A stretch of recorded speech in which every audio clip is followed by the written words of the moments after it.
Good evening, my lovelies. Welcome to Lady McCreepsta's Night Noise Horror Podcast. This evening's tale comes from author AconiteArt from Creepypasta.wikia. Now, be forewarned, my dears, that this particular tale may not be safe for work and also may not be suitable for all audiences. If, though, you are prepared to hear this story anyway, well then, my dears, come, lean in closer, and we'll begin.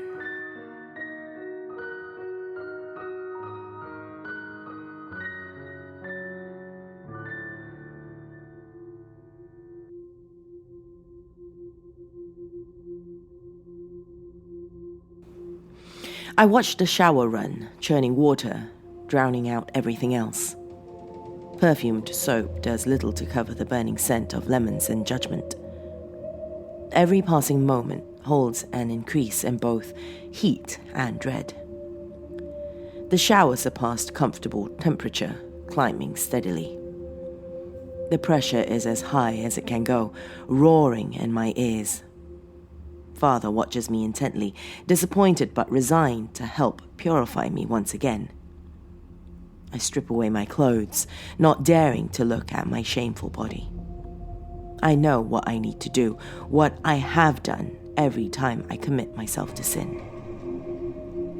Father was clear on that. Still, I am hesitant to accept my punishment.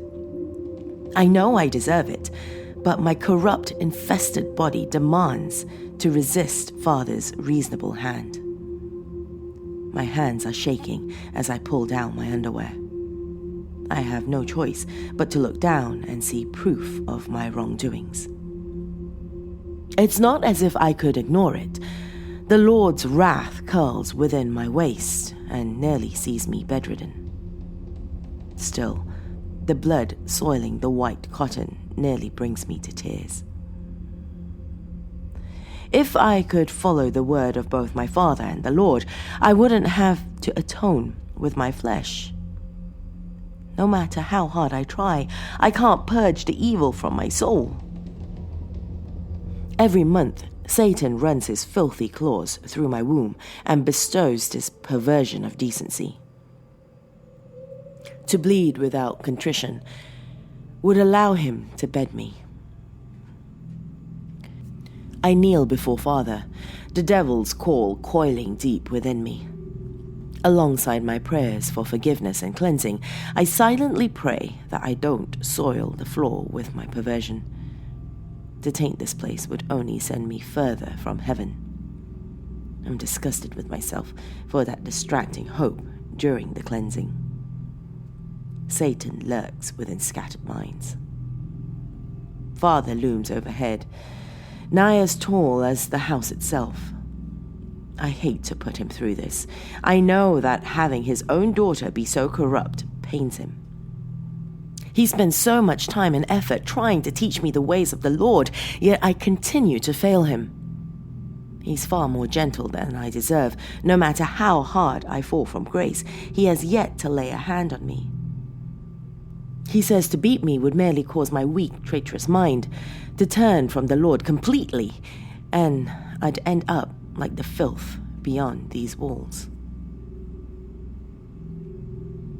Cleansings are always silent, a private admission of my sins. To speak while so corrupt that the devil claws out of my womb is to give voice to him. Silence, at least, doesn't let him poison my tongue. The Lord acts as my judge, prosecutes until my feeble defense of ignorance shatters under his might. The next stage is upon me, the one that inspires the most contrition. I turn, refusing to let either knees or eyes leave the floor. My back is to Father, but I don't need eyes to know what comes next. I can faintly hear the sharp scrape of a blade being sharpened over the roar of water pounding onto the tile floor. My body goes still as soon as his hand brushes my head. He's made it clear that to touch a sinner is to dirty his own hands and bring the Lord's wrath upon himself. Yet, he's willing to get so close in an effort to save me from damnation. It warms me to see how strong his love for me is, despite my evil throwing it back in his face. I love him for trying so hard to keep me on the Lord's path, even when it causes him harm. I'm forever sorry for my inadequacy. He runs his fingers over my sparse hair and scaly red scalp. I remember back when I was young and before I lusted and sinned, it had been brown. With every cleansing, it grew lighter and more grey. That is another mark of my corruption. If I would just cast the devil out, my hair would grow shiny and long. He gets a good grip on my head, lining up the razor. I hold my head as still as I can. To move is to invite pain, and to soil Father's hand with my filthy blood would see my punishment drawn out until I lost consciousness. I made that mistake only once. Father's mercy is the only reason I'm still alive. If I were to ever taint him so again, I would be cast from this holy place and left to rot. He slides the blade over my scalp, dead grey hair and wet flakes of skin falling to the floor. Self-loathing builds with every slice of the razor, every squeeze of his hand. I can feel his disgust at having to touch me, to be exposed to such evil. I desperately wish that I didn't have to subject him to my presence, but I still sinned. If I were not so weak-willed and pathetic, I wouldn't be hurting my only family. The evil burrowed in my soul leached into my mother's, banishing her to become a corrupt whore wandering the streets with the rest of the infidels. Every second of contact feels like an eternity. Still, he continues dutifully until no hair remains on my head. Relief and gratitude flood my body as soon as his hands leave me. The final act of cleansing looms before me, salvation found in the liquid inferno. I rise to my feet, making sure not to brush Father's knee. Steam beckons for me to purge the devil's influence from my body. Curled up in the back of my mind are those damn, traitorous fears of the water and disinfectant. It is baseless, only serving to bring me further punishment. If I were pure of soul, if I truly followed the Lord, it wouldn't burn.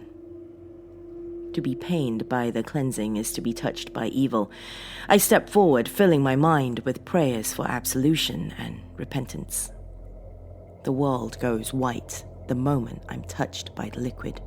Droplets of flame burrow into my skin, boiling me alive in a cloud of my own damnation.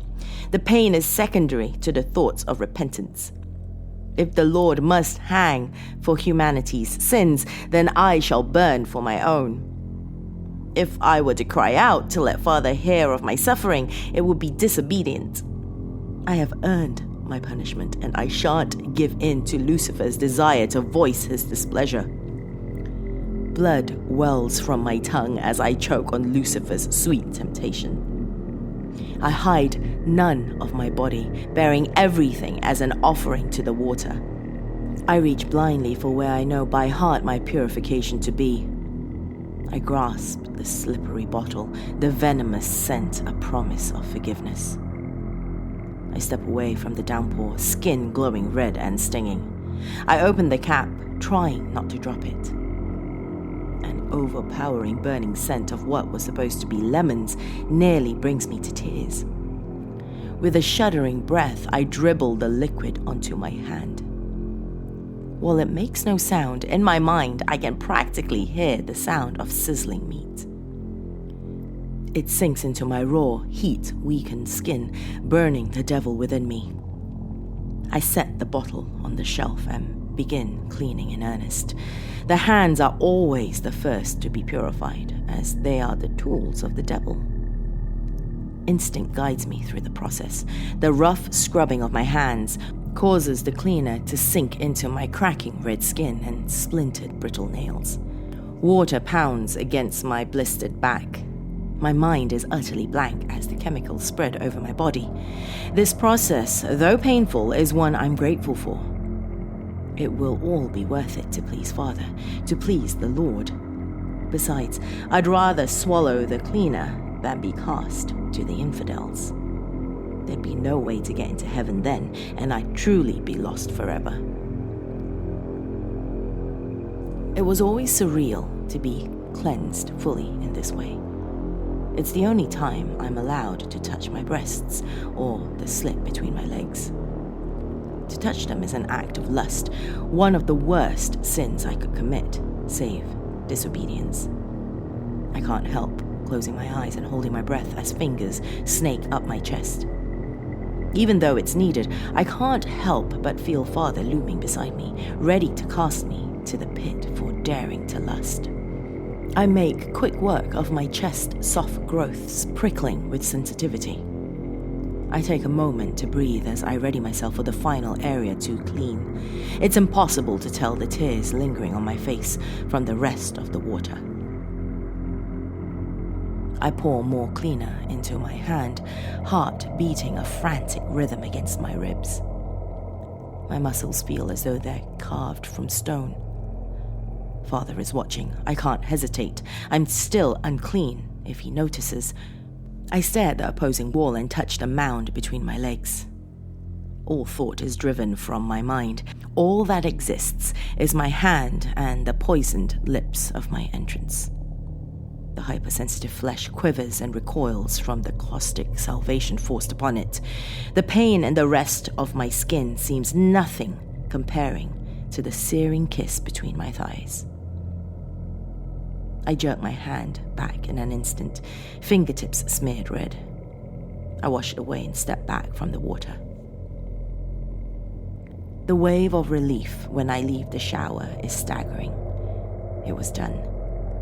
The hardest part of the cleansing was over. Crushing the forbidden instinct to look to Father for praise, I instead wait for his lead. I knew what was next, what always came after a shower. But to undermine his authority and to take initiative would land right back where I started. Even with my eyes on the floor, I could feel his eyes studying every inch of my naked body. He must have been satisfied with my reddened skin as he shut off the shower and led the way out of the bathroom. The air in the hall was blessedly cool and dry compared to the sweating room they left behind. It stung my seared hide, but it was welcome nonetheless. The screaming waters were gone, leaving the house deafeningly silent. Our footsteps could have been gunshots in the abyss of sound. We come to a small door tucked away in an abandoned corner of the sitting room. Before it had been a closet. Now it was being put to a far greater purpose. Father unlocked the door, allowing a wave of festering dead air to escape. It was tiny, completely bare, save for a dusty brown towel covering the floor and a rusty blanket. It was odd to see it in the light. I bow through the low frame, stirring the dust in the air. To kneel is an instinct in this place. Father gives me a bottle of water, pristine plastic, a strange sight in the closet. I don't see his face as the door closes behind me. I don't need to look to feel his smile. The harsh click of the lock sliding in place rings in the dead space. All I can see is the thin bars of light framing the door. The towel is like sandpaper against my newborn skin, made rough from over-laundering. Still, I hold on to the feeling of the dry fabric, for it's far more pleasant than how it'll be in a few days. I clutch my water, not daring to crack the seal yet. I'll need it later.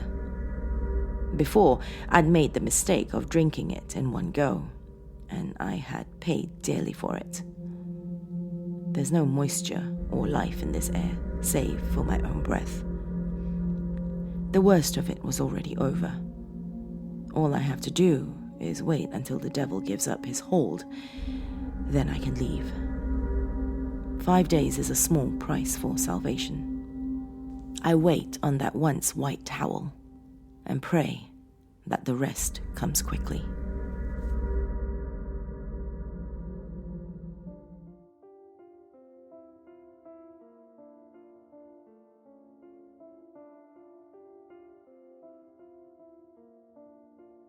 Tell me what you think of that tale, my dears. If you're listening on the podcast, send me a message on social media, either on Facebook or Twitter. I am Lady Creepypasta on both. If you're listening on YouTube, leave me a comment below. I would also like to welcome and thank the new members of our dark family on Patreon as well. Thank you for supporting this channel. Every little bit does help in sustaining it. If you'd like to become a member of our dark family as well and haven't yet done so, go to patreon.com/LadyMcCreepypasta. As little as $1 a month really does help go a long way. Unfortunately, that is all I have for you this evening, my lovelies. Till next time, sweet dreams.